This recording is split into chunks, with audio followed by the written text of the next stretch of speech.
नमस्कार, आपका स्वागत है। दोस्तों, हमारे हिंदू शास्त्रों में 4 युगों का वर्णन किया गया है। सबसे पहला है सतयुग, दूसरा है त्रेता युग, तीसरा है द्वापर युग और चौथा है कलयुग। इन सभी युगों में कलयुग को ही सबसे अधिक भयंकर माना गया है। कलयुग को सबसे शापित युग माना जाता है। आज की इस वीडियो में हम आपको बताएंगे कलयुग के 5 ऐसे रहस्यों के बारे में जो भगवान श्री कृष्ण ने बताए हैं।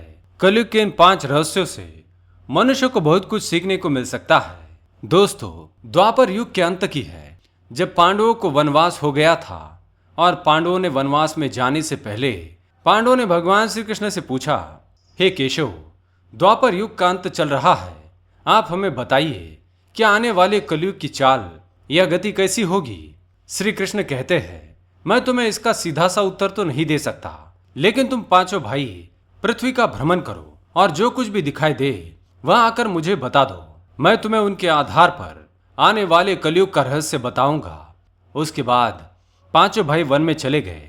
वन में उन्होंने जो कुछ भी देखा उसे देखकर वे अचंभित रह गए और बहुत समय तक पृथ्वी पर भ्रमण करने के पश्चात वे भगवान श्री कृष्ण के पास लौटकर आए और उन्होंने जो कुछ भी देखा वह सब कुछ भगवान श्री कृष्ण को बता दिया।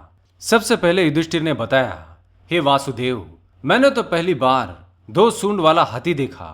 यह मेरे लिए बहुत आश्चर्यजनक बात थी। आखिर किसी हाथी के 2 सूंड कैसे हो सकते हैं? इसके उत्तर में भगवान श्री कृष्ण कहते हैं कि कलयुग में ऐसे लोगों का ही राज होगा जो दोनों ओर से शोषण करेंगे, बोलेंगे कुछ और करेंगे कुछ और। उनके मन में कुछ और होगा और उनके कर्म कुछ और ही होंगे। ऐसे ही कपटी और पापी लोगों का कलयुग में राज होगा। इसलिए तुम कलयुग के आने से पहले तक राज कर लो। युधिष्ठिर के पश्चात अर्जुन ने भगवान श्री कृष्ण से पूछा, हे केशव, मैंने जो देखा वह बड़ा ही आश्चर्यजनक था।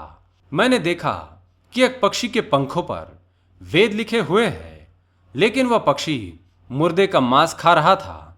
इतना पवित्र पक्षी होकर भी कैसे ऐसे निकृष्ट काम कर सकता है? अर्जुन की बात सुनकर भगवान श्री कृष्ण ने कहा, हे पार्थ, कलयुग में ऐसे ही लोग होंगे जो बड़े ज्ञानी और बुद्धिमान कहलाएंगे। वह ज्ञान की चर्चा तो करेंगे, लेकिन उनका आचरण राक्षसों जैसा होगा। वह बड़े पंडित और विद्वान कहलाएंगे, किंतु वह यह देखते रहेंगे कि कौन सा मनुष्य कब मर जाएगा और हमारे नाम पर संपत्ति करेगा। श्री कृष्ण कहते हैं, कलयुग में ब्राह्मणों को वेद का ज्ञान तो अवश्य होगा, लेकिन वह वेद के ज्ञान का दुरुपयोग करेगा। वह वेद के ज्ञान से धन प्राप्ति की अभिलाषा करेगा, लोगों की मृत्यु की कामना करेगा ताकि उनकी मृत्यु से वह धन प्राप्त कर सके। मंदिरों में भगवान से अधिक पैसे को महत्व दिया जाएगा। पैसा लेकर ही जो अधिक धन संपत्ति देगा उसी को भगवान के दर्शन करने को मिलेंगे।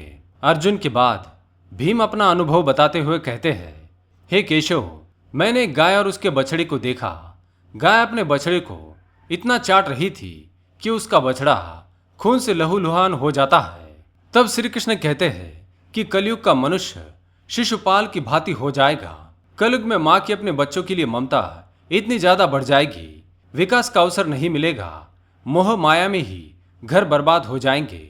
माता पिता अपने बच्चों का इतना संरक्षण और लालन पालन करेंगे कि वह छोटी सी भी मुश्किल को सहन नहीं कर पाएंगे।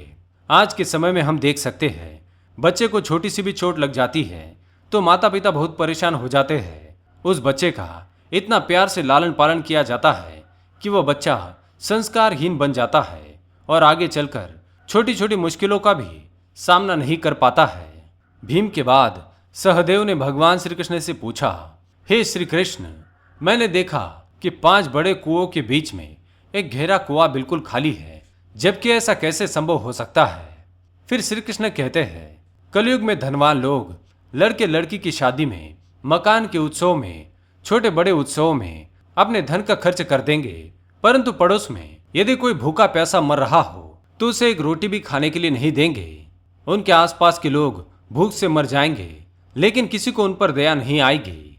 कहने का तात्पर्य यह है कि कलयुग में अन्न के भंडार तो होंगे, परंतु गरीब लोग भूख से मर जाएंगे। सहदेव के बाद नकुल ने भगवान श्री कृष्ण से कहा, हे श्री कृष्ण, मैंने देखा कि एक बड़ी सी चट्टान पहाड़ से गिरती है और बड़े से बड़ा पेड़ उसे रोकने में सक्षम नहीं हो पाता है, परंतु अंत में एक छोटे से पौधे को टकराकर वो बड़ी सी चट्टान रुक जाती है। आखिर ऐसा कैसे संभव है? तब भगवान श्री कृष्ण कहते हैं कि कलयुग में मनुष्य की बुद्धि शिथिल हो जाएगी और उसके जीवन का पतन हो जाएगा।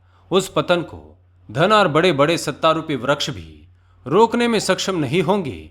चाहे कितना भी पैसा हो, वह उस पतन को रोक नहीं पाएगा। किंतु हरिनाम का एक छोटा सा शब्द बोलने मात्र से ही उस मनुष्य के जीवन का पतन रुक जाएगा और उसे मोक्ष की प्राप्ति होगी। अतः कलयुग में हरिनाम ही मोक्ष का एकमात्र मार्ग है। तो दोस्तों, इस प्रकार से भगवान श्री कृष्ण ने आने वाले कलयुग की सच्चाई के बारे में 5 पांडवों को बताया है। उम्मीद है ये जानकारी आपको अच्छी लगी होगी। वीडियो को लाइक जरूर करें और कमेंट में जय श्री कृष्ण अवश्य लिखें और अपने जीवन काल में हरिनाम का जाप अवश्य करें। आप सभी का धन्यवाद।